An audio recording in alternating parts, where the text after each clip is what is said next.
Welcome to Numerical Methods for Scientists and Engineers with Pseudocodes. Video 7. Gauss-Legendre Method. The Gauss-Legendre method is a powerful numerical tool to compute the definite integrals of explicitly given functions. It is a preferred choice in numerical integration due to its high accuracy, efficiency, and especially its effectiveness in smooth functions. It provides a good balance between computational cost and accuracy, making it widely used in scientific computing and numerical methods.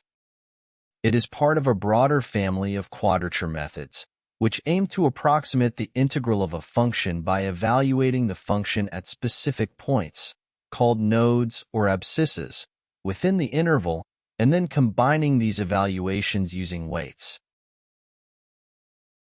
The nth degree Legendre polynomial is denoted by Pnx. The first few polynomials are. The general form of a Legendre polynomial of order n is given by the following expression. Higher degree Legendre polynomials can be generated using of the following recurrence relationship. The objective is to determine a set of abscisses and weights such that the numerical approximation of an integral on the range from -1 to 1 can be expressed as a weighted sum, where n is the number of quadrature points, xi and wi, are the abscisses and corresponding weights, referred to as Gauss-Legendre quadrature.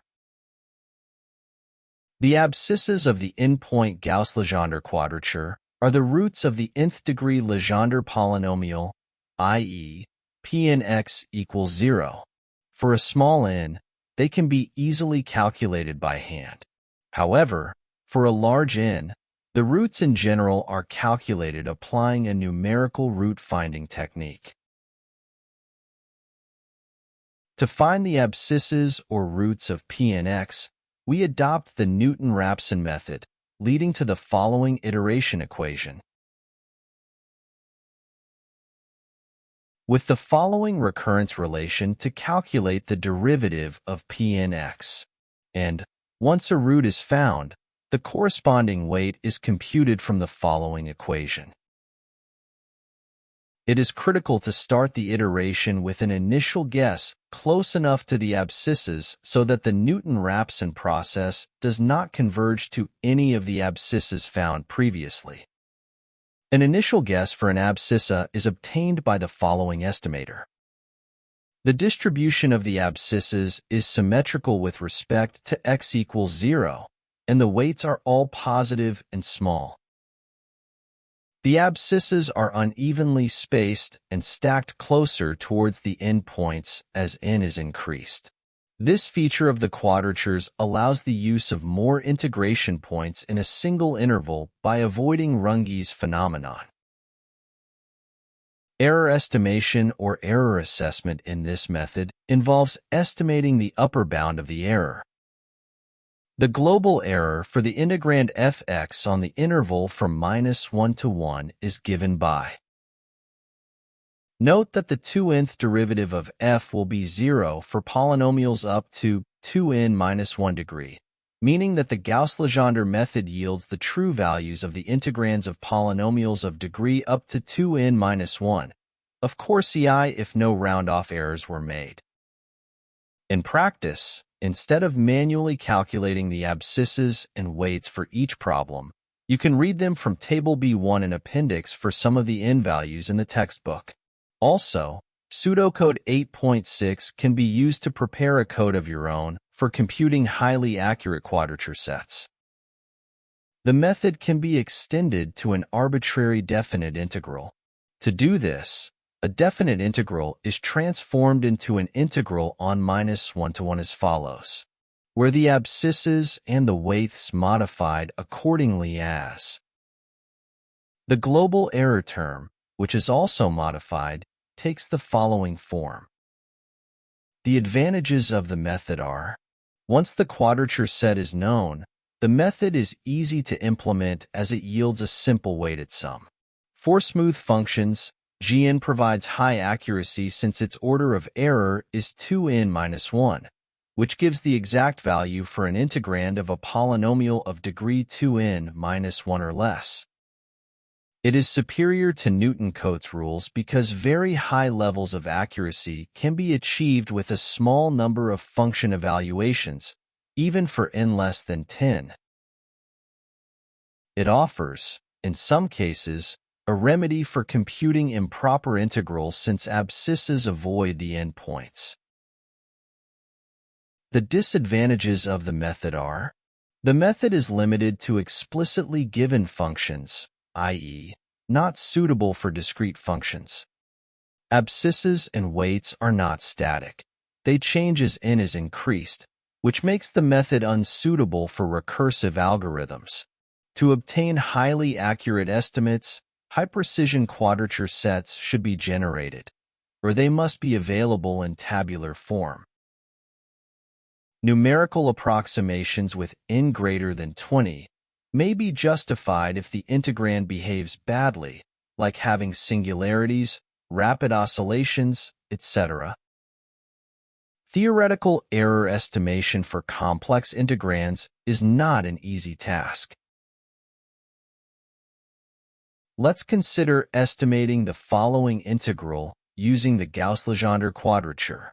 We will find the approximations g2 and g3 and their true errors, as well as the theoretical upper error bounds for both approximations. We first obtain the Gauss-Legendre quadrature set for n equals 2. Then we transform the set of quadratures to correspond to the set in the range 0 to 1. Fi's are the function values evaluated for the quadrature abscisses, and the wi's are the corresponding weights. The sum of the products of fi and wi's gives the approximate value of the integral g2, which is 1.717896. The true value of the integral is e-1. Thus, we can actually calculate the true absolute error, which is 3.85 times 10 to the minus 4. To estimate the upper error bound, we will make use of the expression for the global error of the transformed integral. Substituting the numerical values of a, b, and n. Also noting that the fourth derivative of fx is e to the x, where we'll replace the derivative term with its absolute maximum value to obtain the upper error bound. The maximum value of e to the x occurs for x equals 1, that is, the fourth derivative term can be replaced by the number e. Substituting all these into the error term, R2 becomes. We note that the magnitude of R2 is in fact greater than the true absolute error. Nowadays, for moderately complex functions, evaluating and plotting derivatives using a symbolic algebra system software is relatively easy and can give an idea of what the maximum value might be. For n equals 3, we obtain the Gauss-Legendre quadrature set and tabulate it as shown. We can then calculate the transformed set as before since the interval of integration is the same. We evaluate the fi's for the abscisses and multiply with the corresponding weights. The sum of the last column gives the approximation for the integral, that is, g3, which is 1.718291. The true absolute error is found to be 8.24 times 10 to the minus 7. To estimate the upper error bound for n equals 3, we substitute the numerical values of a, b, and n. The sixth derivative of fx is also e to the x, and its maximum magnitude is the number e. Replacing the sixth derivative term with its maximum magnitude, we find the upper error bound to be 1.35 times 10 to the minus 6. Which is also greater than the true absolute error. Notice that we obtained a very accurate estimate with only 3 integration points. No other method can achieve such a result with so few integration points. With this note, we conclude this video session.